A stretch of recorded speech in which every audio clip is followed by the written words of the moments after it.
The last light of afternoon slid across the tower of the hand like a blade being sheathed. Tywin Lannister stood at the window with his back to the city, watching the river rather than the teeming roofs and chimney smoke beyond. The Blackwater ran green and slow below, knifing through fields patched with frost in the shadow, all of it his to order and measure. A man who loved the view would fill the room with tapestry and light, but Tywin had left the stones bare. The world beyond the glass was enough scales and weights, tallies of grain and men. The lion does not admire its reflection. It checks the height of the grass. He held a letter unopened in his hands. The seal was broken, the ribbon cut before the wax cooled. He could smell the haste in the cracked red shell, see it in the lean strokes of the quill. Varys had been gone 2 days. That was an annoyance. This letter from a factor in Volantis was not an annoyance. It was a warning written in a hand that never shook. Lord Hand, the first line said, "Ships of Karth report 3 dragons in the east. Not tales, not rumor. Witnessed, black as night, green like old bronze, and one the color of a new forged blade." Tywin read it twice, then set it aside with a care that looked like indifference. Dragons were not a thing that breathed once and vanished. Dragons were a problem. He counted problems the way a mason counts stones for a wall, weighing each for fit and strength. There had been many since the Purple Wedding, and he had set them where they belonged. The Faith's hunger, the small folk's fear, Cersei's fury, Marjorie's ambition, the Iron Bank's memory. This would be the capstone if he did not plan now. He rang the bell by the desk only once. The door opened before the sound had completely died. Ser Kevan entered, broad in the shoulders, gray in the hair, the only man in the city who could stand silent with Tywin and not mistake it for reprimand. "Close the door," Tywin said. He gestured to the letter without touching it again. Kevan read quickly, jaw tightening in a way that would not have been visible to anyone else. "Dragons," Kevan said. "How large?" "Large enough to cast a shadow over a galley," Tywin said. "Large enough to appear in many letters very soon. We will treat them as proven." Kevan set the parchment down. "Daenerys Targaryen." "Just so." Tywin's mouth barely moved when he spoke the name. "She is not the first pretender. She may be the last if we are foolish. We will not be foolish." "Scorpions," Kevan said at once, repeating ballisti. "We can." "We will," Tywin said. "Send for Qyburn and for the Alchemists' Guild, the former for bolts and engines, the latter for wildfire." Kevan's eyes flicked in surprise. Wildfire? He remembered Blackwater Bay as a green day. Very well. He'd seen men burn in color. "Controlled," Tywin said. "Planned. Not Cersei's pet madness." Kevan inclined his head, and the name hung between them like smoke. Cersei had come to the Tower of the Hand twice that day. Tywin had received her once. He had given her the courtesy due a queen mother and the commands due a bannerman. She was to keep calm and docile and smiling and remove herself from the small council. He would send her west to Casterly Rock as soon as the linens for the carriage were woven.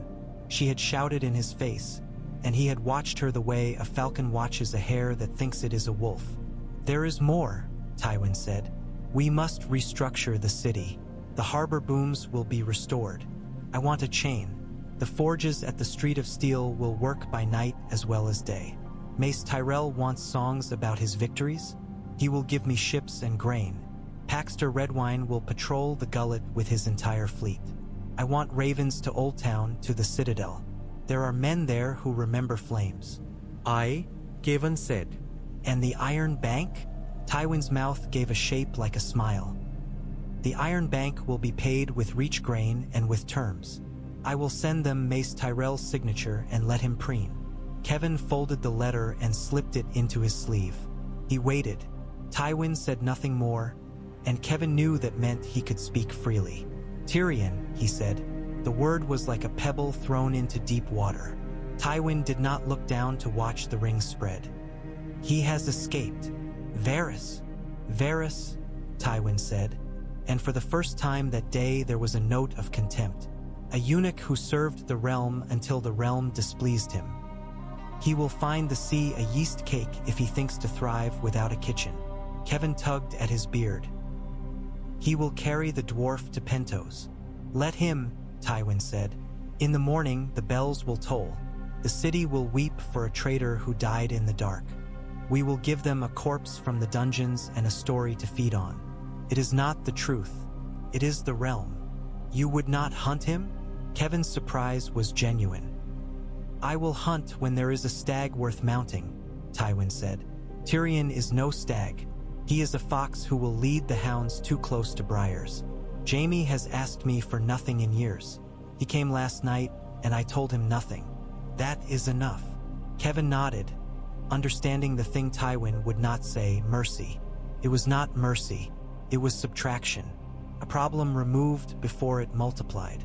When Kevin had gone, Tywin let himself sit, not with the boneless ease of a tired man, but with the careful arrangement of a commander placing a standard at a map's edge. The window threw long bars of light across the table, and dust motes turned like flecks of gold in the beam. He dipped his quill and began to write letters that would be ships and bolts and barrels of a substance that burned in the rain. Cersei entered without knocking that evening, because she had never learned to knock. Her gown was the color of wine spilling. She smelled faintly of clove and anger. Tommen was not with her. Tywin glanced at her hands. They were empty. Good. She would not slam anything. Send me to the rock, she said bitterly, before he could speak. Banish me from my son. I will send you to the rock, Tywin said. You will take charge of the mines and of our bannermen. You will write Tommen every day as if you were not 12 again. You will keep your thoughts off my table in the meantime. Her eyes flashed. Your table, your city, your grandson whom you allow Marjorie to pet like a kitten, your son who slinks away to Pentos. How many of yours must I watch you squander, father? Tywin rose, not because dragons stalked Essos, but because Cersei had named herself his equal, and that was intolerable. He set his knuckles on the desk and leaned on them. I am not squandering anything, he said, quiet, which was the worst kind of anger from him. I am saving you from yourself. I have no desire to see you parade through the streets naked for a mob. Remove your person from the small council and prepare to depart. You think you are steel, she hissed. You are ice, and one day ice cracks. One day, he said. Not this day. She went. When she was gone, Tywin closed his eyes for a count of 5 and then opened them on the map. He drew a thin straight line from Dragonstone to the mouth of the Blackwater and tapped once where a chain would rise from the water black as shale.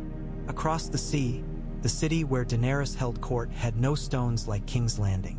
It had smooth whitewashed walls and a palace too rich for wisdom. There were banners on poles and slave masters whose households taught their children to spit artfully. The woman on the throne in the Great Eastern Pyramid wore no crown that day.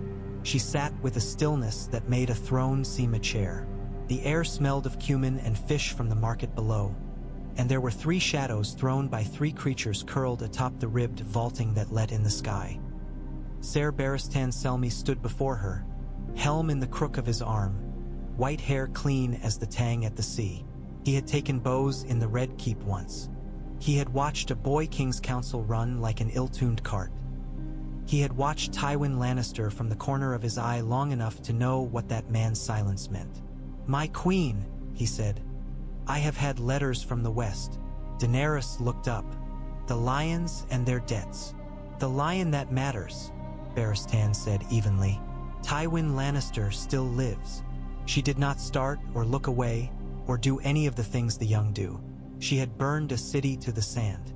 She had walked through smoke with no eyebrow singed. But her voice had a new gravity. I thought the imp had killed him. So rumor said, Barristan said. But rumor in King's Landing is a game, and the Lannister who plays it best keeps his seat. He survived and holds the boy king in the palm of his hand. Then he waits, Daenerys said. Waits for me as one waits for a storm. Clever, old. He will not underestimate me. No, Barristan said. He will not. He hesitated. He is a hard man, my queen, but not a mad one. He will not burn his city to spite you. He will build engines and procure wildfire as a mason gathers stones. He will seek to meet dragon with discipline. Daenerys smiled without showing teeth. Then he is different than the daughter he raised. Her hand rose and fell on the arm of her chair like a wave cresting and curling back. Shadows slid along the inner curve of the vaulting as Drogon turned, the membrane of his wing a lattice of ropes against the sky. Missandei spoke softly. There is another thing. Illyrio's servants report that 2 men from Westeros have landed in Pentos. Varys the Spider and Lord Tyrion Lannister. At the name, Ser Barristan's mouth pressed thin. Daenerys rose. Bring them to me, she said, as if they were already in the room. And keep them waiting long enough to remember they are supplicants. When at last Tyrion stood in her hall, he looked like a man who had learned thirst. Travel had stripped him. He had shed doublets like skins. His eyes were bright and bloodshot. His hair had gone from gold to lion scruff, and he carried his wit as if it had weight. You are the last dragon, he said, bowing more with his words than his spine. I am the last thing my father wanted. Then perhaps we begin in agreement, Daenerys said. Varys's mouth twitched. My king, queen, he corrected with the silk of habit. The man is valuable. His mind is a key that has opened many locks. And can open mine? Daenerys asked, not to be coy but to look her own pride in the face. She had learned in Astapor and Yunkai that a door can open only on what lies inside. What use have you for me, Lannister? Tyrion looked at the shadows of the 3 dragons before he looked at her. To save you from my father, he said, and to save him from you, if you would burn a city to light your victory. You think I would? I think you are human, Tyrion said, and there was a hunger in his voice that did not belong to wine. And humans break when their justice meets the stone of the world. I know the man you will face. I have dined at his table while a man screamed outside. I have seen him spend a sun like copper and hoard a name like gold. He will lift a quill and set 3 kingdoms moving. He will not run. He will not rage. He will not give you your victory in his old age. He will make you win it, and he will make it cost. Daenerys did not flinch. Good, she said. I would rather earn a thing I must bear. Then I will help you earn it cheaply, Tyrion said. My father believes himself incapable of error, which is the nearest thing to an error he ever commits. He thinks dragons are beasts with 1 mind. Fire. He will learn they are beasts with 3 minds, yours and the beast's, and that you can turn away from the easier path. She considered him, and the man beside him who had survived courts as a spider survives winter by going to ground. I will take your knowledge, she said, and I will weigh your counsel. But know this, if your mind remains in thrall to the man who made you, I will burn the debt out of you. Tyrion's laughter was short. Your grace, he burned it out of me when I was born. Tywin's city wore winter like a thin shirt. It did not fit. It did not warm. The sparrows had never risen. The Sept's bells chimed for weddings and for the poor as they always had. Loras Tyrell sparred in the yard and smiled where he chose. Marjorie charmed Tommen with the skill of a lady who had learned when to laugh and when to fold her hands. Olenna visited the Red Keep alone, her cane making a staccato on the inlaid floors. She came to Tywin's solar with honeyed almonds and the news of the Reach wrapped in wit like a blade in silk. Your booms will be splendid, Lord Tywin, she said dryly, taking his wine without permission. But booms do nothing against a creature that flies. Neither does wringing one's hands, Tywin said. He offered a plate of the almonds he would not eat. We will ring the city in scorpions. Your grandson will sell me ash wood for the arms and bolts. Olenna took an almond and bit it, thoughtful. Mace will sell you anything if you dress it in praise. He has had another son by that pretty wife of his. Did you hear? If only strength were inherited with the chin. But to the matter, you mean to keep my Marjorie and your sweet boy king safe. That is a thing we share. Tywin did not smile. We do. Then answer me this, Olenna said, leaning on the cane. When the girl with the dragons lands, will you treat with her? Or will you make my granddaughter a widow a second time? If the girl lands, Tywin said, she will receive an ultimatum. Bend the knee and marry our king. Rule as his queen regent until he be of age. The law recognizes Targaryen blood, but not Targaryen tantrums. Olenna's bark of laughter was delighted. Oh, I wish I could hear you say that to her face. Marry the boy and keep your pretty beasts on a leash. She will refuse. It is possible, Tywin said. In that case, we will defend the city and the realm. And the small folk? Olenna asked. Do we defend them with green fire as well? Tywin's eyes were like poured metal. I will not burn the city, he said, flat. The wildfire will be for the bay, the river, and for the city walls if dragons force it. It will be controlled.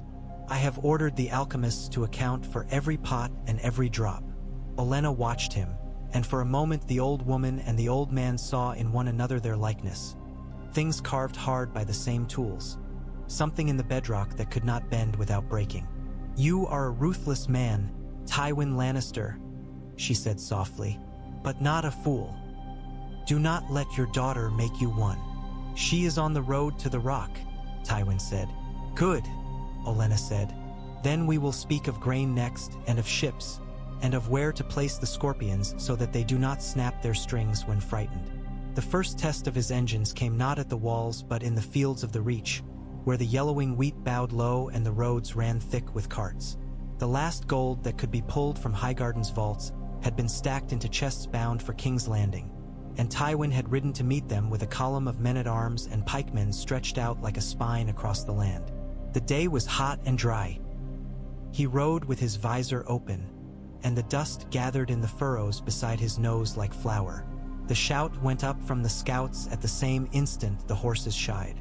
A shadow rolled across the road, and every man whose life had taught him to look down looked up. The dragon fell like night.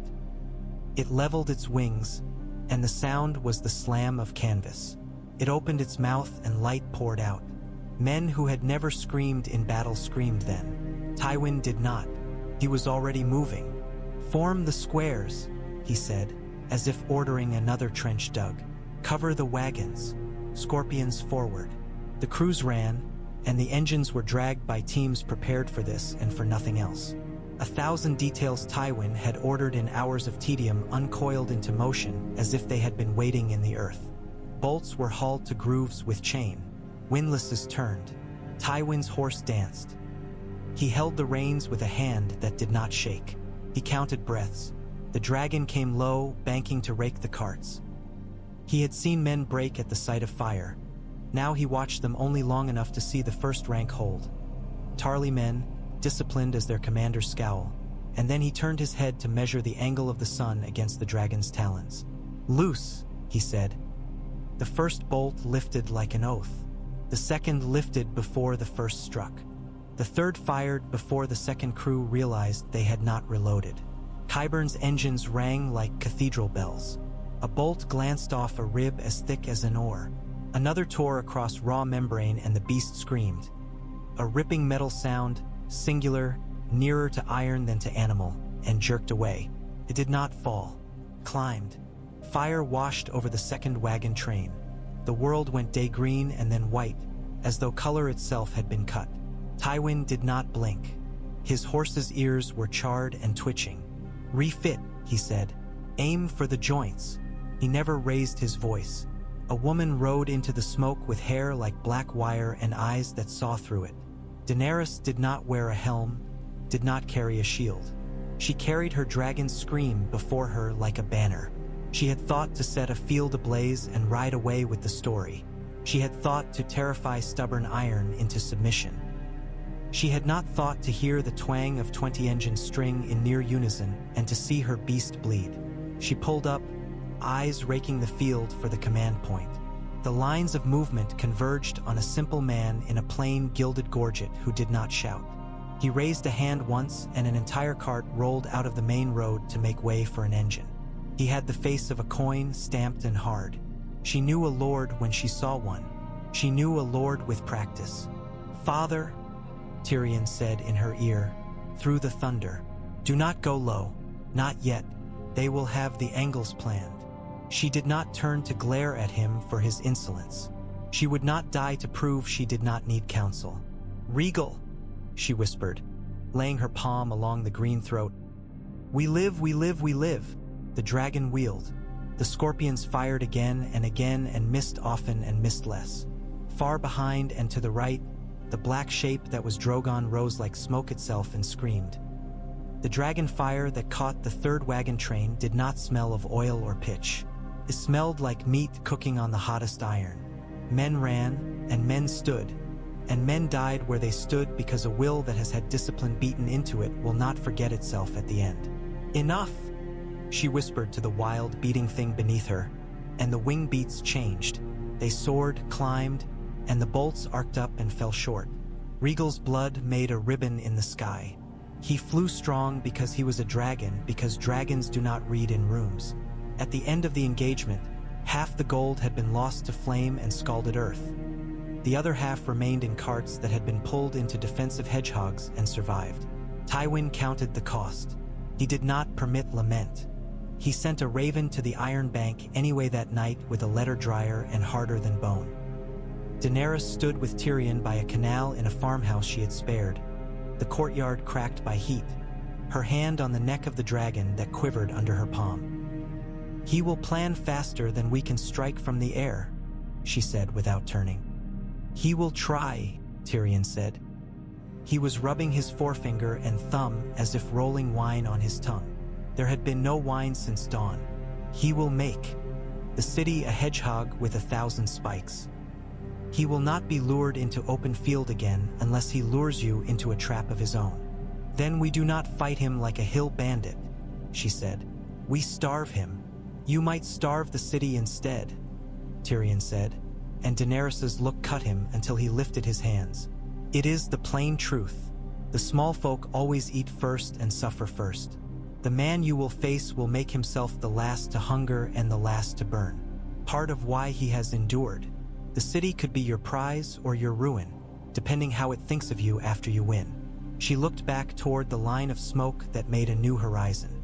I will not be the queen who burned King's Landing, she said, and meant it, and made the words an oath she tied around her own wrists. The old man hears you, Tyrion murmured. He will make you break your oath or lose. His lips quirked. We make sure there is a third course. Which is? We bring him to a place where calculation has no purchase, Tyrion said. We make him look at something older than pride. We show him the dead. In another year, in another age, in a time when ravens traveled as slowly as old men's grudges, Tywin would not have believed the tale that arrived from the north. But ravens were fast, and men who trusted numbers trusted them even when they carried nonsense. A letter came from Winterfell, and another from Oldtown, and another from a lord he respected for his ledgers. There were drawings in a hand too precise to be a liar's of a creature with blue eyes and a mouth like a crack in ice. Tommen was reading by the hearth when Tywin folded the last letter. The boy lifted his head, full of the contentment that settles on 9-year-olds who have eaten stew and bread and been told nothing bad can harm them because important adults are awake. Grandfather, Tommen said. He had a kitten in his lap, licking his finger. Go to bed, Tywin said, and then softer when the boy blinked. Sleep, Tommen. Tomorrow you will learn a new game with Ser Mandon. It involves thinking before you move. When the door closed, Marjorie entered as if on a breeze. She had learned to speak to Tywin at an angle. She never stood in the light if he did. The north, she said, as if she were talking about cloud shapes with a friend. The rumors are troublesome. He handed her the drawings without comment. She studied them with a care that made him reassess her again. Horrible and sad, she said, setting them down. If they are real, we face a winter that eats men. If they are not, we face men who will do anything to believe in them. Tywin clasped his hands behind his back. A parley has been proposed in the dragon pit, he said at last. The queen with the dragons will bring a truth. We will inspect it. We will make a decision that benefits the realm. His mouth twitched. Bring your husband in silk and keep him quiet. The dragon pit had not held a dragon in a century. It held fear well enough. The ruined dome made a cage of shadows where men's voices sounded small. Daenerys stood flanked not by dragons but by her captains. The beasts were winging above the city, visible now and again like memories. Jon Snow stood beside her, broad-shouldered, with the look of granite that had learned to speak. His eyes were winter water. There were scars there no man had put. Tywin arrived with Kevan and with the Kingsguard, in simple armor without lions glaring. He took a seat not on a throne but on a stone block, as if the matter at hand required a man comfortable with rock. They brought the thing out in a box with chains, and it shrieked once as if language had been invented for that single sound. Its eyes were a blue so bright they seemed to be a hole into a cold cave. When it flung itself at the men holding the chain, Tywin did not flinch. He rose, took 3 steps, and stood so that the creature could throw itself against the chain half a man's length from him. The chain went taut. The thing jerked to a stop. It snapped its teeth. The air smelled of knives. Tywin looked at it for a very long time. When at last he turned, he addressed Jon Snow. "You say there are tens of thousands of these." "Yes," Jon said. "You say they do not tire." "Yes." "You say they are marching south." "They are," Jon said, and his voice did not beg. Tywin looked at Daenerys. He gave her the courtesy of the full weight of his attention. "You ask a truce. I ask cooperation," she said. "I will suspend my war, and you will suspend yours. We will stop the dead or we will die. Then we can settle the matter of thrones." A flicker in his eyes that might have been approval. He turned to Tyrion as if noticing him for the first time. The small man stood with his hands folded, looking like a man who had volunteered to be struck. "You chose to return to the capital that would hang you," Tywin said. "I came to keep you from making your last act a foolish one," Tyrion said. "Lord Father," he tasted the word like blood. Tywin's mouth did not move. "The terms," he said softly. "I will send food north. Wagons. Men enough to show good faith, not enough to weaken the city beyond defense. I will not give coin to a claim I have not recognized. In return, you will give me a hostage. A guarantee." "Me," Tyrion said. Daenerys did not look at him. She looked at Tywin and at Jon, and at the cage holding the shrieking proof of a world more terrible than men. "No," she said. "You cannot have my advisor." Tywin's brows flicked. "Then the truce will be words." Jon lifted his head. "What would the hostage secure?" "That the queen with the dragons does as she promises," Tywin said. "That she does not fly my city while my wagons are on the King's Road headed for Winterfell." Tyrion touched Daenerys' sleeve very lightly. He said, quick, low, without whine and without irony, "I am not a man who dies for others easily, your grace. But this is a lever that moves the land. Give him the lever." She remembered a mountain in Meereen where she had sat between 2 campfires and argued with herself until dawn. "No," she said again, and then, "Yes." The word burned. "For a season," she said. "You hold him until the dead are defeated or we are." Tywin inclined his head once. It was not triumph. It was an acknowledgement of a bargain struck cleanly. He looked at Jon. "If you lie to me, I will hang you in the street and leave you there for the crows. If you are telling the truth, I will not waste wagons." "Then send them," Jon said. Tywin did. The city warmed to him for the first time in months. Cold gratitude, but gratitude. For food sent north under red and gold banners while snows began to lace the fields. The reach-fed markets grew thin, the granaries grew disciplined. Men who would have set the price of onions as if they were jewels found themselves counting bricks on new foundations in a world where prices were set by men who would hang them. Tywin watched the columns go and calculated the road time and loss to weather and to theft. He put his own men on the carts so that they would not be stolen by any but his own, which meant they would not be stolen at all. In the north, war was a sound that swallowed words whole. It was the burn of lungs, the scream of a horse that has been open neck to tail, white walkers moving like wind-made flesh, the sudden spray of blue-silver shards when Dragonfire found a thing too old to live. Daenerys rode Drogon under skies that howled. Jon led men through snow too deep for any boot. Viserion went down in a field of glass and rose again a thing for which language had not prepared them. Rhaegal breathed hard for 3 days after the battle, his chest a billows, while Daenerys laid her head against the living furnace and burned no fear in the light of the thing she loved. When spring seeped like thin soup into the edges of the trees and the dead were truly dead, the ravens flew south as if they were carrying the sun in their bellies. The letters arrived at the Red Keep in a scatter the color of dust.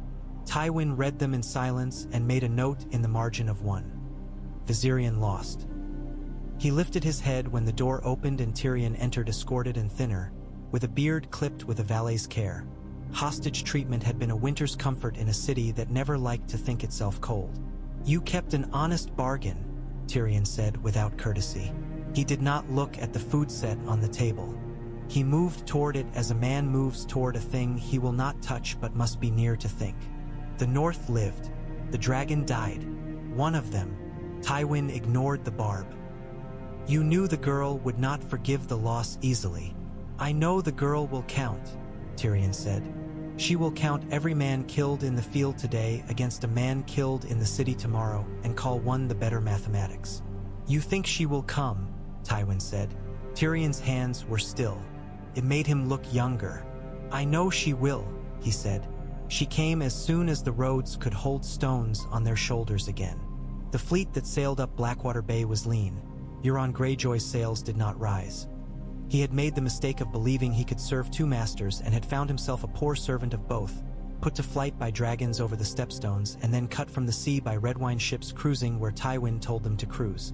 Scorpions waited like the thorns of some huge iron beast along the city walls. The chain lay coiled beneath the water like a snake ready to raise its head. Barrels sealed with 7 seals to satisfy 7 superstitious alchemists were stacked in tunnels under the river bend where they could be flooded if the king commanded, and only then. Tywin ordered the gates opened at dawn and kept them open, the portcullises raised on oiled chains, so that if the bells sounded there would be lanes for men and women to run rather than crush one another like wheat under a millstone. He sent 1,000 wagons out of the city the day before to take children and old people to villages 10 miles out. He had no illusions about kindness. He had clarity about optics and about waste. On the 3rd day of sun, Daenerys flew in at last. She came alone at first, the black dragon moving through sky the way a knife moves through cloth. She circled the city like a hawk measuring a field. The scorpions tracked her. Their crew's hands sweated on winch handles and triggers. The first bolts did not fire. Tywin stood on the outer parapet of the Red Keep with Kevin's hand light on his elbow because the stones were steep. Tommen stood beside him in armor that, for the first time in his life, made him look like a boy wearing a man's clothes. Marjorie was not there. She waited in the sept with women who had not prayed in some time and found the words now like bread. The dragon came so close Tywin saw the texture of the scales around its eye like basalt slicked with oil. He did not step back. The creature's head turned. The eye looked at him. For the first time since he was 17, something in Tywin's chest lurched without his command. He put his hand on the parapet to keep his body honest. Drogon alit on the broken tower of the dragon pit, a black star on an old ruin. Daenerys walked forward along the broken stone. The city held its breath. The bells were quiet, not by command but because the men who rang them were on their knees with strings in their hands, reasoning with God. Tywin descended the steps one by one without haste. His knees did not complain. When he reached the square that had no name because no killing had ever made it famous enough for bards, he stood. He did not bring a sword. He did not bring a white cloak or a red cloak. He brought himself and the boy he had made king, because the sight of legitimacy is a thing that eats fear, if shown at the right time. Daenerys stopped the spears cast away. The light on her hair made it seem white, then gold, then white. Her face was plain still. The wind made her cloak a banner and then dropped it. She saw the boy and measured where to speak. "Lord Tywin," she said. It was not title in her mouth. It was fact. "Your Grace," Tywin said, and then, in a voice pitched to cross the space without shouting, "Bend the knee, and I will keep this city from burning. Refuse, and I will defend it without setting a single spark." Daenerys' eyes flicked to Tyrion, standing to one side with his wrists free for the first time in months and yet bound by 1,000 thin cords of oaths, to Jon Snow, who had come south because he understood that promises are bridges that must be walked once built, to Ser Barristan, whose presence now was a wound-healed in different skin. She looked at Tommen's face and saw a child whose mother had loved him poorly and a grandfather who loved him as men who love stone love cathedrals. For what they mean, not what they feel. "I am not here to burn your city," she said. "I am here to take what was stolen from my house. I have fought beyond the world for men who could not pay me. I have fed children who will never know my name. I have killed slavers and spared fools. I will not be deterred by engines or by bargains written by hands that have paid for blood with coin. Surrender the city, open the gates, kneel and live." Tywin's mouth was the same thin line as always, but something in his eyes shifted, a calculation completed. He did not think of pride. He thought of his house's name, of the rock solid as a god, of grandchildren yet to become men and women in a world that would forget these banners and remember only which roofs stood. He thought of his faults as a father and did not dwell. He thought of the realm as one thinks of a stable that must not burn, even if one dislikes the smell. He went down on one knee. The gasp that went up from the city was not one sound. It was thousands. The bells began to ring on their own, because men whose grandfathers had rung them rang them again out of habit, the way a family says grace because it has always said grace. Tommen stood very straight. Tywin looked at him and nodded once, and the boy's knees bent too. Kevin followed. The king's guard stood like statues carved to witness. Tywin did not let his knee touch dirt as a plea. He made it a statement. When he rose again, it was with the same economy as always. He looked Daenerys full in the face. "The city is yours," he said, "on conditions." She stiffened like a drawn string. "You do not dictate terms. I ensure survival," he said. "You want the small folk to call you Mysa again? They will if they live. You will accept the surrender of the Red Keep without pillage. You will swear on your ancestors' names that there will be no sack. You will place garrisons drawn not from yourselves' words alone, but from every great house that bends the knee, so that no single banner becomes a cudgel. You will allow the faith to ring its bells. You will keep the boy alive." He did not look at Tommen when he said it. "You will send my daughter away and keep her away if you know what is good for your city. You will not demand that I die for your sense of justice today. I will give you my oath to retire to Casterly Rock and to leave the capital in your hands. And when you choose a hand, you will choose one who has counted men and coins and not only dragons." Tyrion's mouth twisted. Jon Snow's jaw clenched. Missandei's eyes flickered toward her queen, and Barristan breathed once. A long, slow movement like a man who had just set down a sword he had been carrying for too long. Daenerys stared at the man who had made a world of ledgers and mortars and love as thin as paper. She thought of the father he had been and of the father he had not, of the woman she had become and the girl she had burned in herself to become it. She thought of the doors he offered her. Lesser evils are still open, and of the door behind him she could force open with fire. She thought of the city in between. "I accept your surrender," she said, "and your conditions. I will not set a sack to music. I will not drag children from homes so they might see what wrath is. I will not let the unsullied treat the capital as Yunkai. I will keep the faith which I do not worship in its bells. Tommen will go west as a child, not as a hostage. Your daughter will remain at the rock. If she sets foot in this city without my leave, she will be killed. You will go to your rock and write letters to your grandchildren." Tywin's head moved the smallest measure. "And the hand? I have one," she said, and the smallest smile touched her mouth as she turned her head toward Tyrion. "Though he is short in experience with dragons." Tywin's gaze slid over his son with a consideration that was nearly curiosity. The scorn that had stiffened his mouth for years did not show. Something else did. It was not forgiveness. It was recognition of a set of tools being put to use by an enemy who had not insulted him by ignoring them. He turned on his heel without ceremony and walked back to the Red Keep to order the surrender of the garrison, to supervise the throwing open of gates that he had ordered bolted for months, to tell men who had been bred to obey him that they would now obey a woman from across the sea with a creature who breathed flame like a smith's prayer. He did not flinch when the great doors of the throne room were opened and the dragon's shadow passed across the empty iron seat, seated on a dais built from swords bent rather than from swords taken. That night, King's Landing slept shaking and woke whole. There were no lists of women raped or taverns despoiled that would become a song because there were few enough of them to be smothered by men in cloaks who beat their knuckles bloody, stopping their fellows. The scorpions were dismantled under guard, the bolts stacked like unlucky harvests. The wildfire was inventoried and turned back to glass and sand under the alchemist's sullen instruction. The chain lay it had been, unmoved. Tywin ordered it hauled out of the water and cut into lengths used for anchors and for bracelets on men who could no longer reach for swords. The city grumbled and then adjusted. It always had. In the morning, Daenerys walked the streets. She did not ride the dragon. She did not need to. She wore a cloak too simple for a queen and a ring of guards too precise to be a mere morning stroll. The small folk watched. She had a face that did not need to seek kindness. It found it. She listened to women talk about onions and boys talk about play. She saw how fear sits in the corners of markets like mold.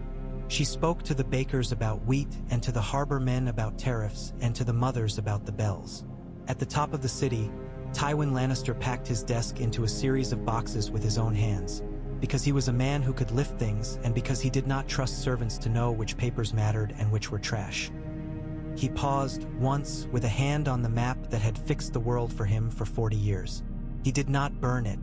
He folded it. He put it in the box with the other memories that looked like ledgers and smelled of iron. Tyrion came without announcement. The guards let him pass because he had been letting himself pass into and out of rooms like this since he was 5 and had learned where men look when they think no one sees. He stood in the doorway and did not clear his throat. Tywin did not ask him to sit. Both of them were relieved by the lack of charade. "I could arrange for a trial if you like," Tyrion said. "A scene. You speak. I speak. Someone loses their head to make those present feel that balance has been restored." Tywin tied a string around a bundle of letters. "Do not be vulgar," he said. Tyrion snorted. "You're. Relinquish the capital. You go to the Rock. You live to watch another gamble unfold." "I keep my house," Tywin said. "I keep my grandson alive. I will not be hanged from a city gate with my mouth open for crows and my eyes pecked because I was too proud to measure the wind. It would have been simpler to shoot me in the dragon pit and end 2 problems," Tyrion said lightly. "Simple is for men without enemies," Tywin said. "You are my enemy now by profession if not by taste. But you are also my son." 2 truths held in 2 hands. He looked up then, and it was like a spear thrust in daylight. "You think I never considered your mind as well as your stature? I did. I hated that it came in such a vessel. I hated the reminder of what I lost. I make no apology. But know this, you were always useful. You are now useful to someone else. May you serve as well as I did." Tyrion leaned against the doorpost like a man who had walked a long way carrying something heavy and had set it down for a moment, just to feel his hands free. "There is an apology tucked between your nouns," he said. "It is dry and tasteless. It will do." Tywin's mouth moved. Could almost have been humor. "Your queen will be a better queen if she counts with you," he said. "See that she does not forget that dragons are not a policy." "She knows," Tyrion said softly. "She felt the cost." "Good," Tywin said. He put the last map in the box and tied it off. "Send a message to the stonemasons below. Tell them to leave the Tower of the Hand as it is. It has always belonged to the office, not the man." He walked past Tyrion without touching him. The corridor outside smelled of stone, dust, and wax. He descended the stairs at the pace of a man who does nothing in haste and whom haste does not catch. Men stepped aside without realizing why. At the bottom, he looked out over a city that was his no longer and felt no despair. He felt only the calm that comes when a decision is made cleanly. The sun was high. The river ran. He left before noon for the west with a train of servants and guards that looked like a minor war moving, but was not. He did not look back. Men who look back are men who stumble on steps. He slept that night in an inn that had known him in younger days, and in the morning he broke his fast on oatcakes and milk, because a stomach that can hold no food but rich food is a weak one, and he had spent his life spitting out weakness. Cersei's letter met him on the road. It reeked of panic and perfume. She raged about thieves and usurpers and the insult of a dragon queen daring to breathe in rooms she had laughed in. She promised to undo what he had done. Tywin read it by campfire light, folded it precisely into quarters, and burned it. He watched the ashes flit upward and felt only the mild sorrow one feels when a horse has broken its leg and must be put down. He would keep her at the rock. He would keep the rock from her as much as he could. At Casterly Rock, the sea hit the cliffs with the old violence. Tywin stood on the balcony where his father had once wept for debts he did not know how to pay. Tywin did not weep. He oversaw the moving of ledgers into clean drawers. He observed the drilling of men he would never lead to a new war. He signed letters in a steady hand that no longer held the realm. He watched his grandchildren learn to ride on a cliff path wider than a coward would claim. He said little. He watched much. In King's Landing, Daenerys sat a throne that was not made smaller by her sitting on it. She held court. She met with the faith and with the guilds and with the captains of the City Watch. She issued 3 decrees. The first regarding the abolition of slavery and the penalties for those who thought the city would be a market under a new name. The second regarding tariffs on grain. The third regarding the appointment of a council whose men and women would be chosen for skill rather than for names alone. Tyrion stood at her shoulder. He drank less and spoke more. Jon Snow came south for a week and went back north with supplies and with a promise from a queen he had learned he could trust. If not to be kind, then to be constant. Ser Barristan commanded the city's soldiers with the calm of iron warming. The dragons flew the city at dawn, casting shadows like sails. People looked up and learned to live with fear that did not become panic. A child would point and say words his father had not said, and the father would smile because men smile when their children see marvels their own fathers had not shown them. Tywin slept well most nights. When he did not, it was not because of remorse. He dreamed sometimes of a dragon's eye, glossy and old.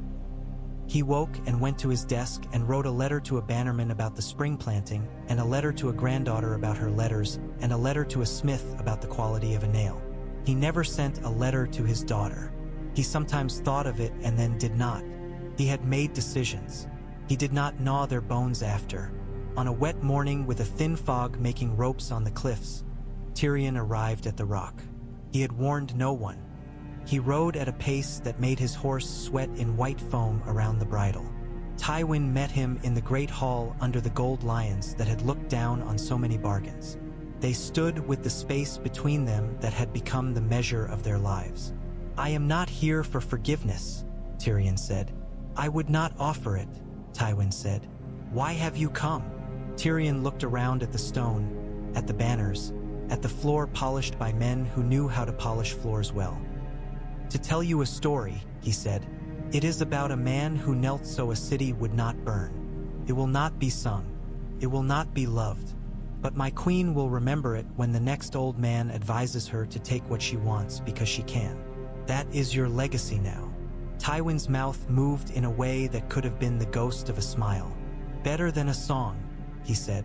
"Songs lie, ledgers do not." "Some of them do," Tyrion said, "but fewer." They stood in silence long enough to make it comfortable.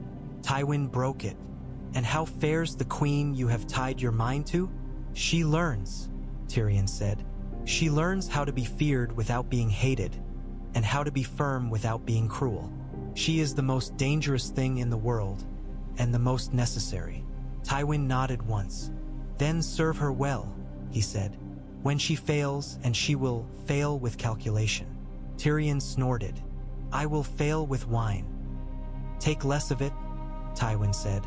And for the first time since they had spoken in a room lit at night by tallow and anger, the tone was almost of a father. "A man who drinks to think better is a man who is already thinking worse." Tyrion's lips twitched. "I have heard the advice." He turned, then paused. He did not look back immediately because he knew men who look back are men who cannot leave. He looked at the gate, then back at his father, and what he said next he said not as a son to a father but as a man to a man whose weather he would no longer have to endure. "You were wrong about me," he said. Tywin considered.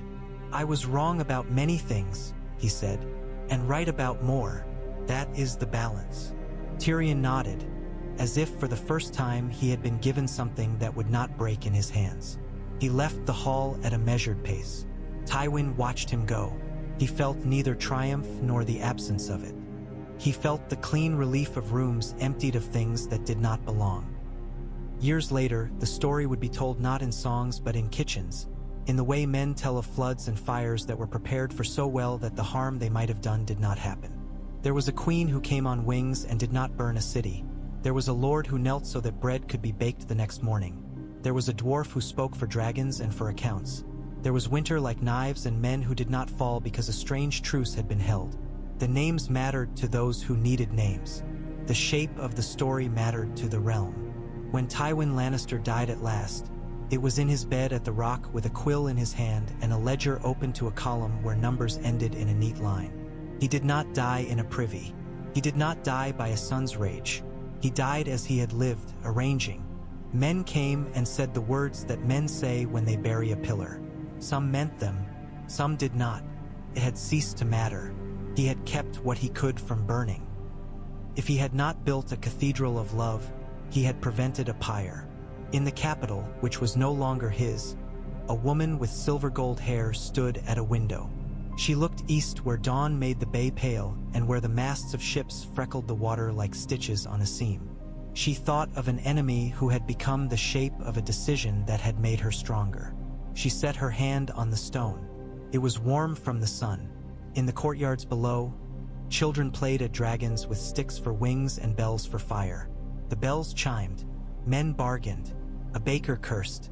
A king grew into a lord in the west and never learned to love a throne he had never truly owned. Memory is a ledger too, whether men wish it or not. It writes down the debt of a city not burned and of a kneeling lion and of a queen who counted before she struck. Totals quietly. It does not sing. It endures. The first court she'd held with the doors open brought fewer petitioners than rumor had promised. Fear slowed feet. By the second day, the benches were full.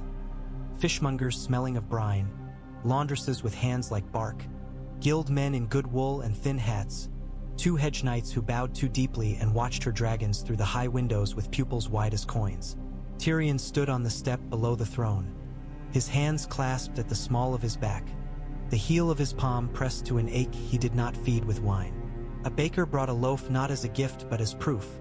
Flour was dearer, he said, because the wagon men charged twice for every sack. The wagon men said the coin went to guards, and the guards showed bruises floured along their ribs. Daenerys questioned each as if she had kneaded dough herself. She ordered a ceiling for tariffs and a floor for pay and told the captain of the city watch that his men would be paid in coin, not the right to filch. The captain had a scar that pulled his lip into a sneer even when he meant to be solemn. He bowed until the scar smoothed. When the Iron Banks factor was announced, he came with quills and a face that did not change shape for smiles. He bowed to the throne, to Tyrion with smaller depth, and to Ser Barristan as one might bow to a statue. Missandei translated where necessary and watched numbers glide like eels between men.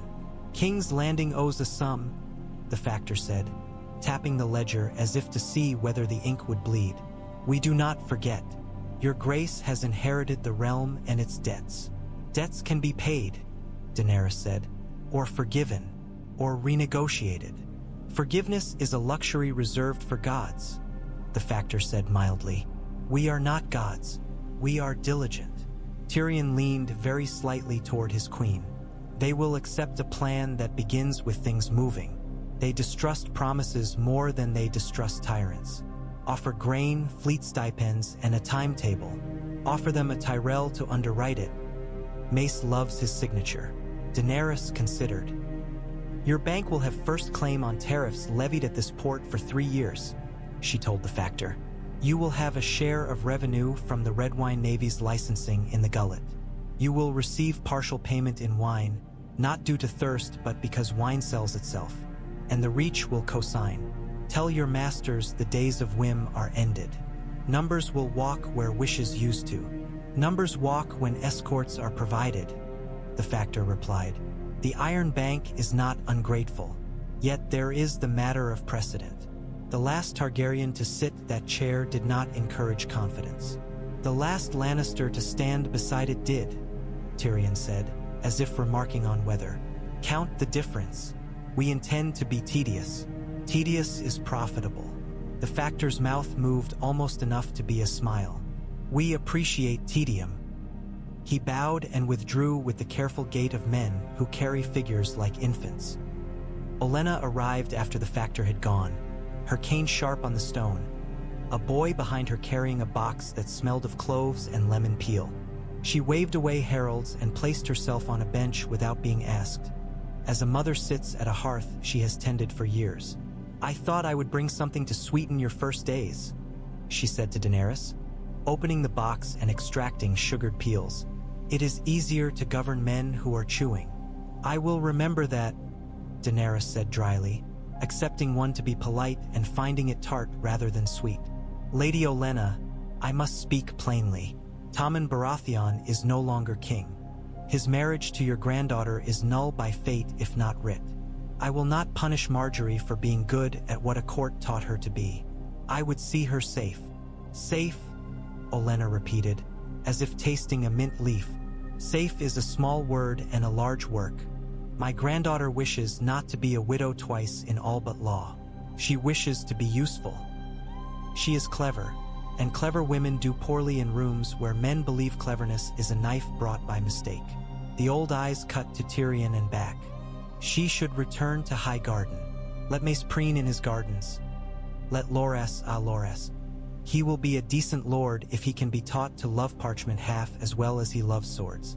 Let Margaery keep accounts, which she does better than my son. And in King's Landing? Daenerys asked. In King's Landing, you keep the faith without letting it keep you, Olenna said. You appoint a small council that will not lick your hands and call it blessing. And you keep my family close enough to be heard and far enough to be blamed when you need someone blamed politely. I will take the blames that do not sting. Leave the stinging to your enemies. Daenerys inclined her head. Margaery will return to High Garden with honor. Her dowry will be returned in kind, grain, ships, and pardons for any Tyrell man who fought for the boy. Olenna's cane tapped twice. Oh, I like you, she said. You do not pretend to grant charity when you are making trades. She rose with a creak and then stood as straight as a flagstaff. Keep your dragons in the sky and your laws on the ground. When you must choose which to display, choose the latter. Men forgive awe more easily than fear. After court, Tyrion climbed to the parapets he had known as a child, places where he had once measured his small hands against mortars and dreamed of mechanisms that would lift men who could not climb. Drogon's shadow crossed the yard once, twice, making the soldiers look up and then force themselves to look down again. Varys appeared as he did, as if the air had grown a man out of habit. They stood together while the river shone like polished glass in the late light. You did not drink, Varys observed. I was busy, Tyrion said. You have never let that stop you. I had never had the right bottle taken from me, Tyrion replied, and there was humor in it without joy. Is she sleeping? Enough, Varys said. Ser Barristan has taught the Unsullied to post doors as if etiquette were a spear drill. Missandei has learned which ladies are venomous and which are merely decorative. And you, Tyrion asked, do you still prefer desserts to dinners? I prefer outcomes to lectures, Varys said. The city has begun to look at her as if she were weather. That is where power lies, when men accept that you are not a person so much as a season. I would rather she be a calendar than a storm, Tyrion said. Storms are admired until the roofs go. They leaned together without touching, two men who understood many kinds of hunger, watching a dragon settle as if a black sail had been lowered and furled along the broken bones of the old pit. In the north, snow had thawed in scallops, leaving the land patched like a greyhound's hide. Winterfell's towers were clean of ice and damp with melt, the stones sweating as if they too had walked hard and were catching their breath. Jon returned to a hall that smelled of smoke and stew and dogs. The men he had led north to stand against a wind with teeth had come home with holes where friends had been. Sansa met him at the steps, her cloak furred, hair braided with less intricacy than a southern court would expect. He put his hands on her shoulders and did not need words, which was a gift. "How many did we keep?" she asked later by the hearth, after bread and meat and a long washing of hands that did nothing for the mind. "Enough," Jon said. "Not as many as I promised myself at night when numbers were a fire I blew on to keep going." She nodded. "They will make more," she said. "They always do when given peace." He said, and then, "The Queen will send wagons when roads allow. The new roads. She owes us. She will pay." "And beyond wagons?" Sansa asked. "What else does she send?" "Expectation," Jon said. "She will want words for banners and oaths that become law. She will want the North as part of a crown that is no longer a Lannister's. She will want our respect, and perhaps our company, when she decides to show herself to the realm outside King's Landing. She is not cruel. She is not weak. She is large. Like a season," Sansa said, looking at the hearth the way a woman looks into a well to see if her own face is still there. "We have survived seasons." She smiled a little. "Arya will laugh when she hears you speak like that." "Arya laughs at cold iron," Jon said, and felt the ache of memory as a good pain. "Where is she?" "Gone," Sansa said simply. "She will always be gone, and she will always return. I stopped trying to fix it in my mind so that it would hurt less. She was here after the white sky. She said she had a list and that it was short. She kissed me and left at dawn with a horse that will never learn to love anyone else." "Bran?" Jon asked. "Bran is at the heart tree," Sansa said, something close to humor warming the words and scaring her a little. "And at other trees. I stopped asking him to come out of the Godswood when there is sun. He sees too much shade." Jon rested his elbow on his knee and his forehead in his palm for a heartbeat, then lifted his head. "We will hold," he said. "We always have." In the Vale, gulls cried under a hard blue, and the Eyrie gleamed like something spun. Peter Baelish had cultivated silence there, the hush of halls that have secrets as furniture. He walked with hands folded, with his friendly eyes, with the soft voice that had seduced girls and lords alike into believing him harmless until they were already moved on his board. The world below had rearranged itself. Tywin Lannister had bent, Daenerys Targaryen had sat, and Littlefinger adjusted. He had always adjusted. But he felt the ground thinner underfoot. Jon Royce was not a man who adjusted. He was a hinge. He came to the high hall in bronze that smelled faintly of oil and honesty. Around him, other lords of the Vale stood with their feet planted as if they had decided to be trees rather than men. Peter smiled and spread his hands. "The realm has a queen," Royce said. "We have kept to ourselves for too long at the whim of a boy who is now a near man and a lord who speaks for him." Speaks with," Peter said, his eyes liquid. "You have always lied prettily," Royce said. "Enough. Lady Sansa Stark is the blood rightful to Winterfell and the Vale's ally. She has written, 'The North stew. D for us when winter tried to eat our bones.' We will stand for them now, and for the realm under a queen whom we will test like iron. We will not be for sale. We will not be for you." Peter opened his mouth and closed it when he saw the men's faces. Even his smoothness found no purchase. He bowed correctly as if yielding were a step he had been planning. He did not show the anger that burns cold and takes years to get where it is going. He folded it in himself like a letter that can wait.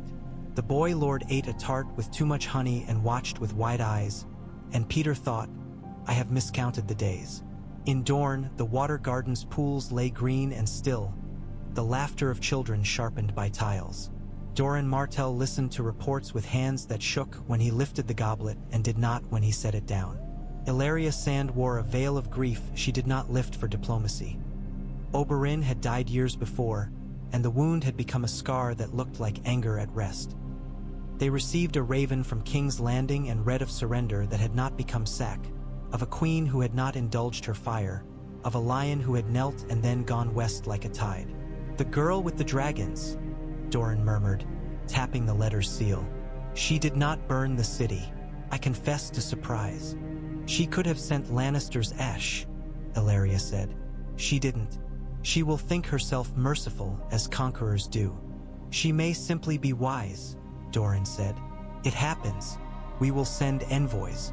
We will remind the realm that Dorne kept its own law for longer than most can remember. We will support the Queen if the Queen remembers that Dorne is not a field to be plowed." "Will you send Myrcella?" Ilaria asked, voice a filament drawn taut. Doran looked toward the long pool where a girl sat with her feet in the water, her head bent over a book, soft hair tucked behind one ear with a gesture she had learned in a north wind and kept. She had lived. In this turn of the world, she had lived, scarred by a fever that had nearly taken her but saved by citron and care and a healer who did not ask whether she was worth the herbs. She was older now, tempered by patience and by learning that happiness is not a thing one is given. She looked up when she felt eyes and smiled out of habit. She had learned to smile as a shield that did no harm. "We will keep her," Doran said. "Safer here than on any throne. The Queen will not insist. She has tied her oaths to other children. Let Tommen grow under the rock's shadow where no crowns glitter." The message to King's Landing was written in a hand as neat as an accountant's. Dorne recognized Daenerys Stormborn as queen across the sea's breadth of old blood. Dorne would send sand and silk in trade, and spears if asked for a cause that was not petty. Dorne wished to be left to its laws. The reply from the capital came swift and without rhetoric. Accepted. At Casterly Rock, the sea drove white against the black, the spray curling into the cave mouths and withdrawing like breath. Tywin had assigned Cersei rooms that faced east, light, plenty of it, a sea wind that seeped through shutters if they were not latched, and guards who did not answer to her smiles. She dressed as richly as a kingdom, spent coin as if it were a slender river that never ran dry, and could not understand how a door that had always opened at a push now remained shut unless she asked correctly and waited. She walked the balustrades and stared at the ships in Lannisport's harbor with a hatred so pure it made her dizzy. Jaime came to the rock with Tommen because Tommen was too young to go without an arm that could lift him if he fell. Jaime wore a white cloak still, out of habit and stubbornness. It hung poorly with one sleeve empty, but he had learned to fasten it so that the empty cloth did not flap like a flag of what he'd lost. He met his father in the yard, beneath the lion worked in gold above the inner gate, and bent his head the distance pride permitted. "You obeyed the Queen," Tywin said. "Thank you. I obeyed what was left of my oaths," Jaime answered. "Tommen should not be a threat worth killing." "He will not be," Tywin said. "Not if he is quiet, and not if his mother learns to be quiet." Cersei appeared at the mention, as if an oath had conjured her. She embraced Tommen as if he had been a ship returned after storms and kissed Jaime's cheek with a fierceness that meant she had not slept. Her eyes cut to Tywin and flashed, and she turned on her heel as if dismissing him from a room that had always been hers in her mind. Tywin watched her go without expression. Jaime watched his father, and for the first time since he had been a boy, he felt something like pity for the older man. "She will set fire rather than be cold," Jaime said. "She will not be permitted flint," Tywin answered. "There is nothing useful left to be taught in that direction. We will teach the boy instead." They taught him hunting where the cliff paths were safe. They taught him accounts, which he learned more rapidly than he learned to hold his breath underwater. They taught him the names of their bannermen and of the men who swung hammers in Lannisport and of the women who owned more ships than husbands. Jaime read to him in the evenings when the wind made the shutters creak. Tales of men who had been brave and of men who had been quiet and saved more lives with their quiet than others had with banners. Tommen asked questions like a sieve asks water. Some passed through, some stayed, collecting into pools. Cersei listened from doorways and grew thinner with every answer she did not like. Once, she came to Tywin's desk with a letter she had written to men who would have loved to be told to rise. Tywin read it and put it down like a thing with a crack in it. "You will not send this," he said. "They would come," she said. "They would spill out of their halls with red cloaks and make the streets remember who belongs." "They would die," he said. and the name would be dragged through the muck with their bodies. We are not a rebellion. We are a house. We are lions, she said, as if the word had a god in it. We are masons who shaped a lion because our hands needed something to hold, he said. We will not tear down a new house to show that once we built a large one. She spat on the floor, a girl for a heartbeat, and left the letter under a candlestick. He burned it without watching the flame. A fortnight after Daenerys' third decree, in which she named a master of grain unknown to half the city but very known to every man who had ever traded with the Riverlands, Tyrion found Jaime on the black steps behind the Tower of the Hand. The steps were cool even in noon's heat. They had always been steps where boys talked because men did not think to look there. I thought you'd gone entirely west, Tyrion said. I did, Jaime said, but the king at the rock asked to see the city he will not rule. I told father a boy should see markets and peddlers so that he knows governance is noise, not speeches. We came with enough men to be safe and not enough to be a provocation. I've learned to count. Father taught you, Tyrion said. Father taught me to kill men with counting, Jaime said. Other men taught me to count. They looked at one another. Two men who had been children in a house that had given them everything a house can give except ease. He is alive, Jaime said, meaning Tywin. So are you, Tyrion said, meaning himself. Jaime's mouth curved. We are a stubborn weed, he said. How do you sleep? Less than is wise, Tyrion said. More than I deserve. You drink less, Jaime observed, and Tyrion chose not to ask whether that was rebuke or relief. They sat together in something that did not demand apology. Daenerys met with the High Septon on a morning when sky and river were the same pale. The man was soft, and his hands were clean. He had learned to smile at kings without offering his throat. He bowed and made remarks about the mother and the father and the stranger and the difficulties of the seven when men insisted on being 2 or 3. Daenerys listened and did not kneel and did not demand kneeling. She asked 3 things: that the faith register marriages and keep the registers tidy, that it accept coin to feed poor children without using them as chorus for sermons about sin, and that it teach letters to anyone who wanted letters, not only to boys meant for seps. The old ways, the High Septon began. Will drown if they are not taught to swim, Daenerys said. I will not make the 7 bow to me. I do not bow to them. We can both be proud and both useful. He saw power that would not consume him if he did not try to consume it. He agreed. He left thinking of the last Targaryen he had known by story, and of fire, and he blessed the city that had been spared heat. In the Street of Steel, Qyburn walked with an odd posture, like a man who had lived too long bent over engines and now remembered uprightness. He had made scorpions on order. He had made other things not on order and had seen them disallowed. He waited to see whether this queen would permit something that smelled like progress and rot. She permitted him 2 workrooms and a ledger that was inspected weekly by a clerk no one noticed until he coughed, and she forbade him anything that required acquiring a person's pain to measure it. He smiled like a man who accepts limits to be allowed to work. Grey Worm drilled men who had never stood in ranks and men who had never stood without swagger.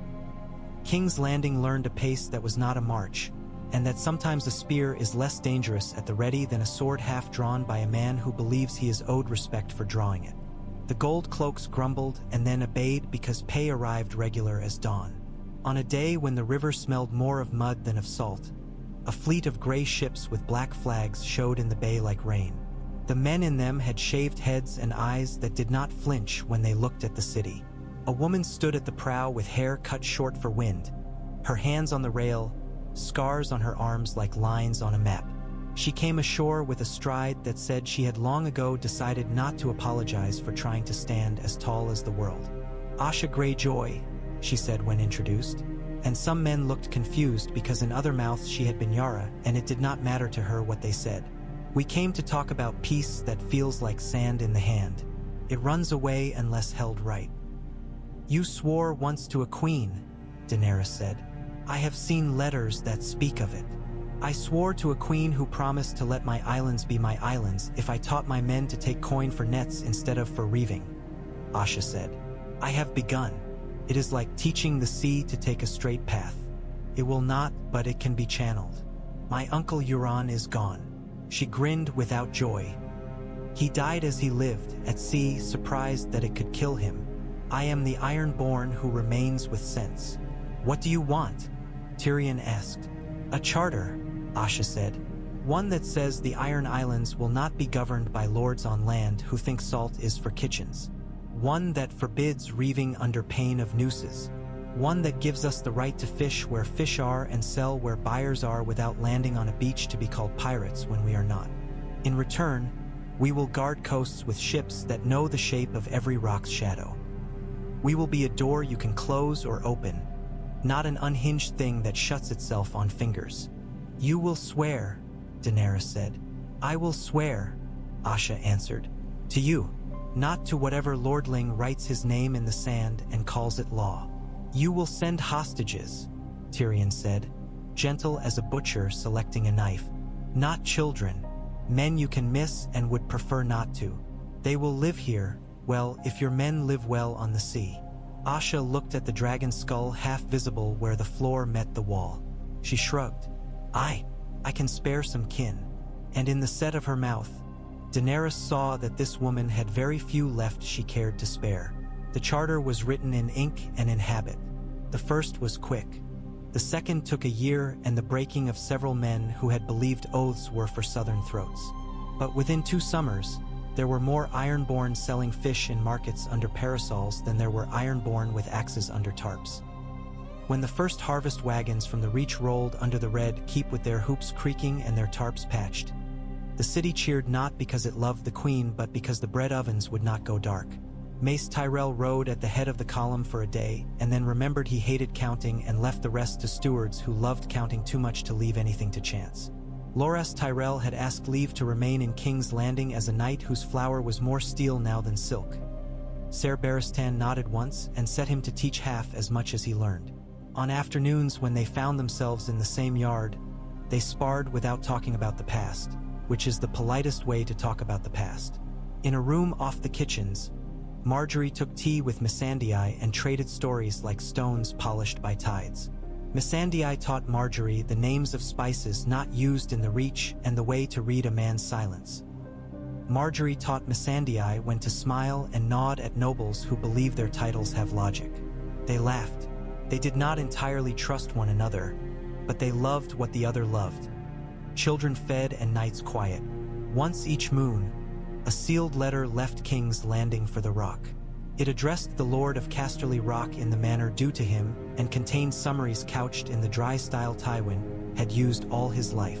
A section on grain, a note on Dorne, a figure corrected with a neat scratch, and a remark about the cost of replacing dock planking with seasoned oak versus soft pine. The letters bore the Queen's seal and Tyrion's hand. Tywin read them after dinner, the pages lit by lamps that smoked less than the old kind. He annotated in the margins with a pencil and did not send the annotations back. The exercise contented him. Cersei came to him with wine on her breath and a black mood that fit her as well as she thought queenly raiment had. She parades through my city, she said, the possessive slipping without her hearing. She sits on the chair I made safe. She lets peasants speak to her as if she were a judge in a village.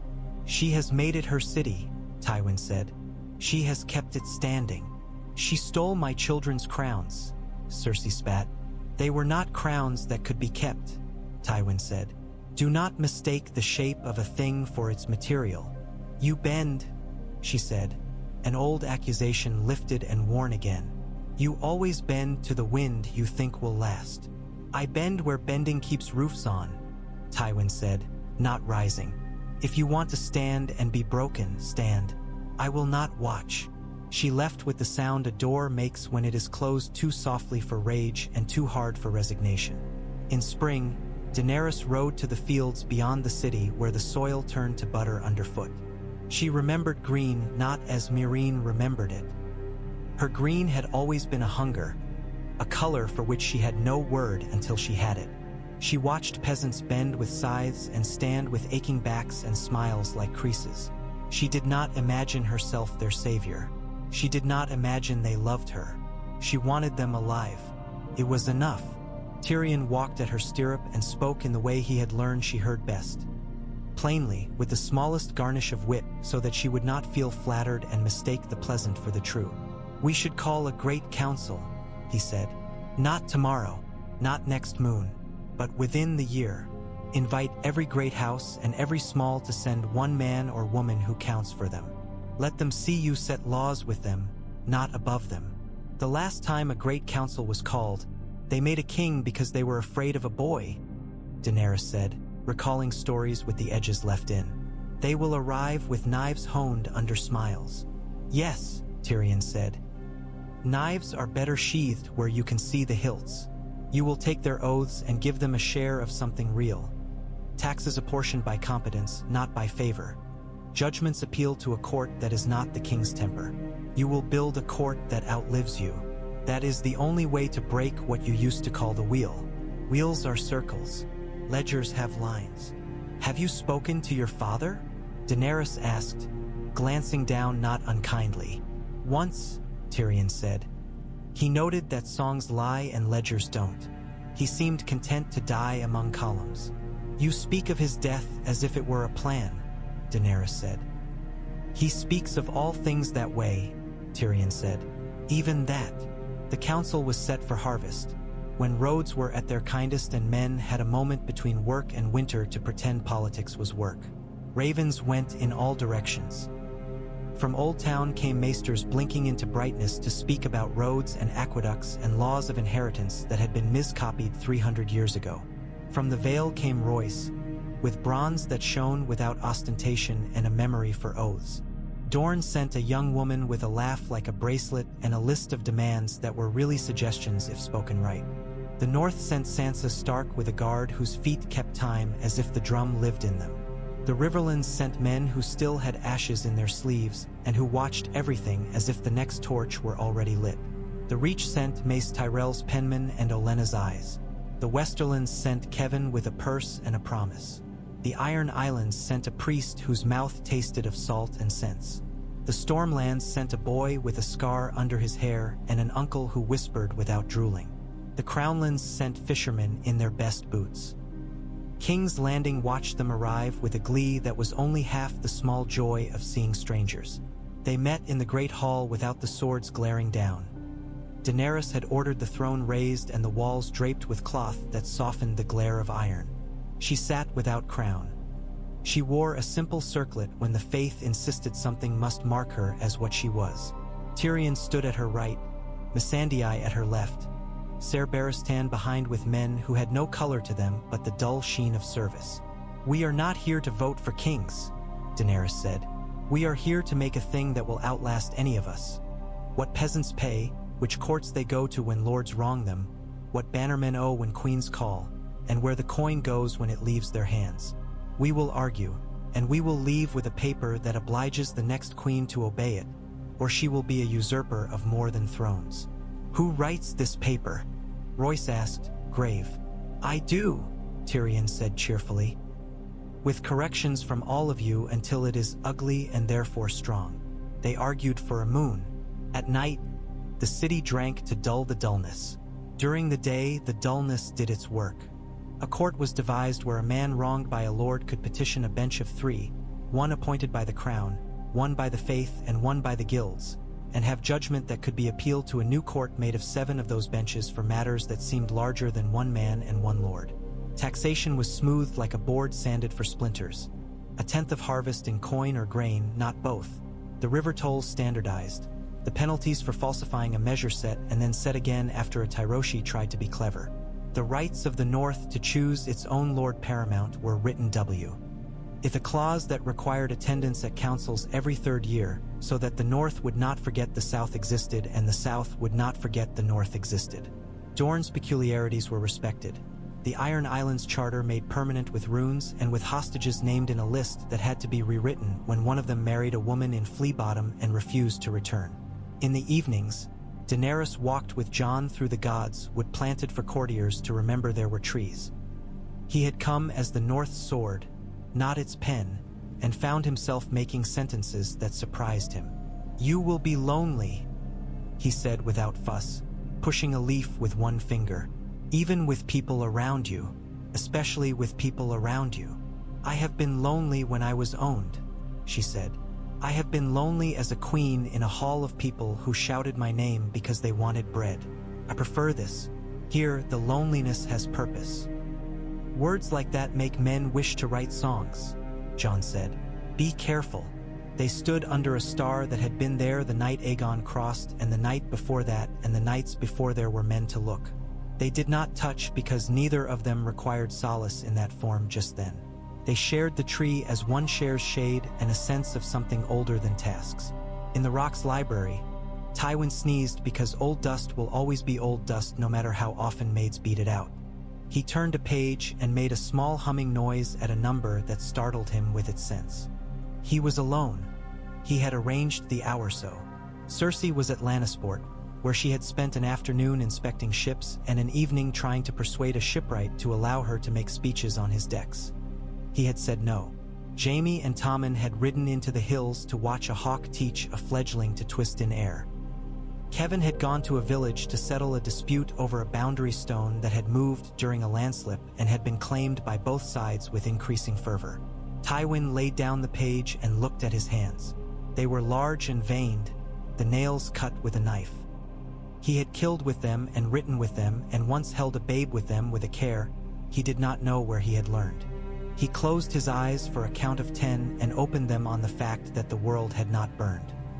He allowed himself a thought that would have sounded like humility if spoken aloud. I may have been wrong to think only iron keeps roofs. News reached him of Brienne of Tarth passing through Lannisport, her great sword across her back like a statement. She asked no permission to enter, paid fairly for oats and apples, and sat with soldiers in a tavern without noticing whether they noticed her. Jaime met her there because he had learned to be where his feet took him and not always where memory insisted he should be. You look well, she said, which in her mouth was a poem. I am alive, he said. You look as if you have found what you were looking for. I was looking for a promise to keep, she said. I have kept it. There are always more. It turns out the world is full of promises that do not need to be spoken to be kept. He touched the place where his hand had once been and did not do the thing men do when they find themselves with a woman they cannot possess. He did not speak poetry he did not mean. Will you go to King's Landing? I was thinking of it, she said. There is a woman there who sits on a large chair and does not believe the chair makes her large. I would see that. Tell her to keep the roads wide and the laws wider, Jaime said. She is doing both. Brienne nodded once, as if this were a report she would deliver without flourish. They parted with ease because neither of them mistook their solace for destiny. The year after the council, summer lay like a cat on the city's stones. Children ran through the spray at the fish market where a pipe had cracked and leaked a thin fountain into the air.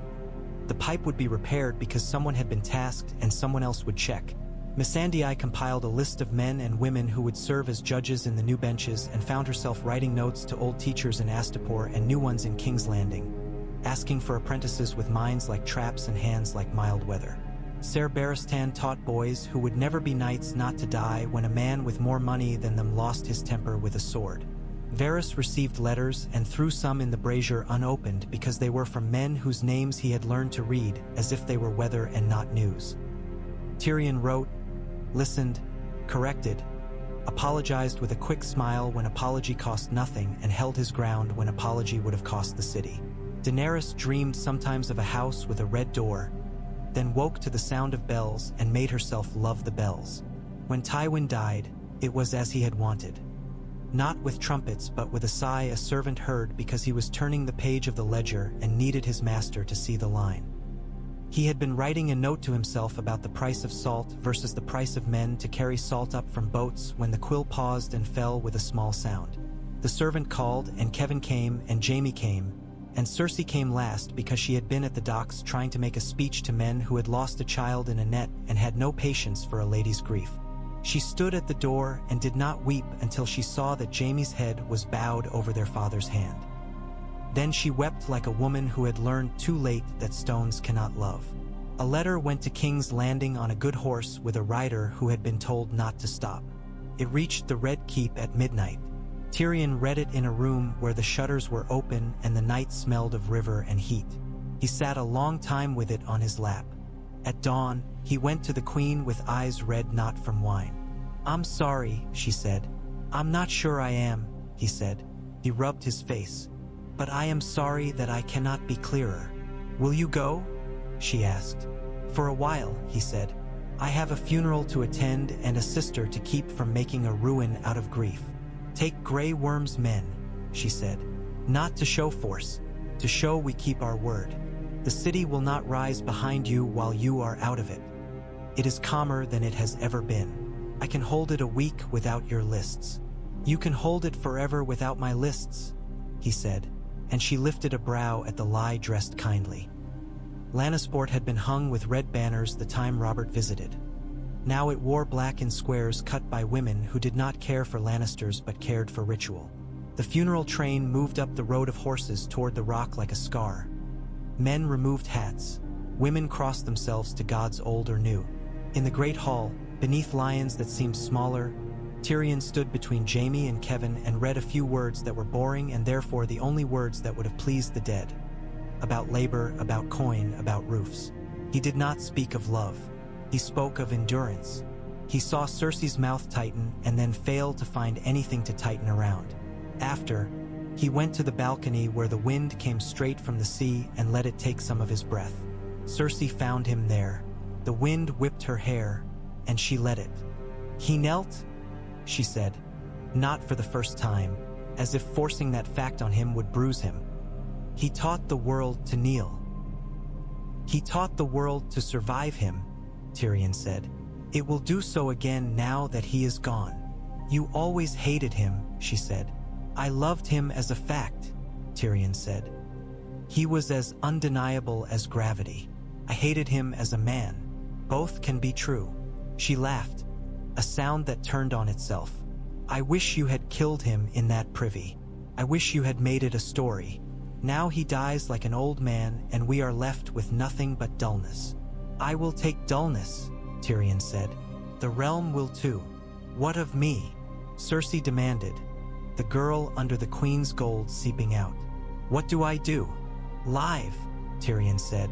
"Be a mother. Put aside crowns you were bad at wearing. Teach Tommen to be a man who does not need one." "He should be king," she said, and to his surprise there was no venom left in the assertion, only habit. "He will be lord," Tyrion said. "That is more work. He is suited to it." She stared at the sea as if it would answer. It roared, as always, without caring for names. He stayed 3 days and did 3 dozen tasks. Spoke to the merchants about coin that would not be wasted on memorials. Soothed a bannerman who wanted to seize a mill for the honor of the house. Told Casterly Rock's steward to begin the habit of sending an annual report to the capital. Not because any queen had demanded it, but because the habit would civilize them both. He sat with Jaime and ate bread and cheese at a small table, and they talked about nothing, truly nothing, the nothing of men who have nothing to prove for an hour. He embraced Tommen, who wept not because he loved his grandfather, but because death is a lesson boys learn and do not understand. He did not embrace Cersei. He left her with a set of tasks that would tire her to the point of making trouble difficult. Accounts to be checked, disputes to be judged, local laws to be recompiled. When he returned to King's Landing, Daenerys looked up from a map of roads and canals and said only, "We have work." He took it like a cup of water and found it cold and good. Years rolled as they do when men choose maintenance over spectacle. The docks extended by measured spans. The city's sewers were mapped by apprentices who joked about foul smells and then learned to love their craft with a priest's stubborn affection. The dragon pit was roofed in places so that the beasts could roost without baking and the city could watch without flinching. Drogon learned to hunt farther afield and returned to whistles that Missandei played as if music were part of governance. Rhaegal grew heavier in the shoulders, his wing beats slower and deeper. Children drew dragons with careful scales and wrote their names in letters the faith had taught them. In Old Town, the citadel grumbled and then founded a chair in practical arithmetic, which men of all sorts attended and from which half took away enough sense to go home and count something accurately for the first time. Jon came south once each year for a week and stayed in rooms that did not echo. He and the queen spoke in the garden about timber rights and about the children born of wildlings and northerners, who would be both one thing and another and therefore resilient. Sansa came some years and did not others. When she came, she and Tyrion sat without bruising one another's pride and spoke of law like old friends speak of weather, comforted by its predictability and entertained by its occasional surprise.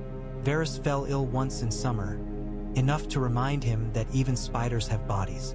He recovered and found his appetite altered. He ate oranges for months and told himself it meant nothing. He wrote to a boy in Lys whom he had never met and who might be a prince and might be a butcher's son. He wrote to him about the nature of service without naming his queen. The boy wrote back with jokes about meat. Asha Greyjoy kept her oaths and hanged 2 men herself to keep them. She married no one. She loved several and then sent them away when they began using the word always. Her ships cut along the coast with the dexterity of old reavers and the discipline of new sailors. In the Reach, Olenna lay down one night and did not wake. Mace wept, honest and loud. Loras stood beside the bier and looked older than he had when dueling in yards, and afterward he took quill in hand and learned to hold it with as much care as he had held a lance. Marjorie ruled Highgarden between a father who loved pageants and a brother who had finally made peace with ink. She sent roses less often and letters more. Dorne's prince died the way he had lived, quietly. Illyria stood beside his body like a column of sand and wrote to the queen that Dorne would remain itself through one more turn of the season. Myrcella married a Dornish boy who liked books and did not mistake kindness for weakness. She wrote a letter to her mother that began, "I am alive," and did not continue because she had no sentences that could cross that distance. Brienne returned to the capital once more to see the court she had once imagined as a place of preen and poison. She stood at the edge of the hall in armor like a statement and watched a woman in a plain circlet listen to a cobbler and a lord with equal attention. She smiled, small and rare. She did not seek out Jaime. He was at the Rock with a boy who had grown into a man who preferred ledgers to crowns. She left a note with the gate captain, "Keep the roads wide." When the first gray showed in Tyrion's beard, he laughed at it and then went sober because gray is a ledger that writes itself. He stood one evening with Daenerys at a window where air moved as if called. The city was lit in patches, not with the green of horror but with the warm scatter of lamps. The bells did not ring and yet he heard them, their possibility. He thought of a day in a pit where a man his whole life had bent at the right moment, where a woman with fire at her back had not burned, where a boy had been led away to grow where growth had time. "You have built something that will be hard to break," he said, and added as habit, "If we keep counting." "We will keep counting," she said. "And when we die, someone else will count. Perhaps better, perhaps worse," he said. She smiled. "We will leave them the habit." Above them, a dragon turned once and settled, a weight that had learned restraint. Along the river, men laughed. In a kitchen in Flea Bottom, a woman blew on hot stew and told a child to sit and not spill. In a room in the Tower of the Hand, a dwarf wrote a note about the price of reed for roofing. In the Rock, a lion carved over a gate looked down on a man in a plain cloak who carried bread for his mother. In the North, a lord stood by a god's wood and breathed cold air as if it were counsel. In Dorne, a girl slipped into a pool at night and felt the water hold her. At sea, a woman on a prow squinted at a line on the horizon and adjusted her course. Power, in the end, was not a roar. It was roofs that did not leak, streets that did not flood when rain came, taxes paid with grumbling and not blood, ships that kept to channels at night because the channels were lit, and a queen who understood that victory is a story one stops telling oneself and starts writing in lists. In the ledger of memory, some entries were bold ink and some pencil. There remained a page no song had taken that still counted like a tithe. A square in a city under a sky that could have been burning and was not. A man who bent, a woman who accepted, a boy who did not die. Ledgers are not romantic. They are right. The realm tallied itself without flourish. It endured.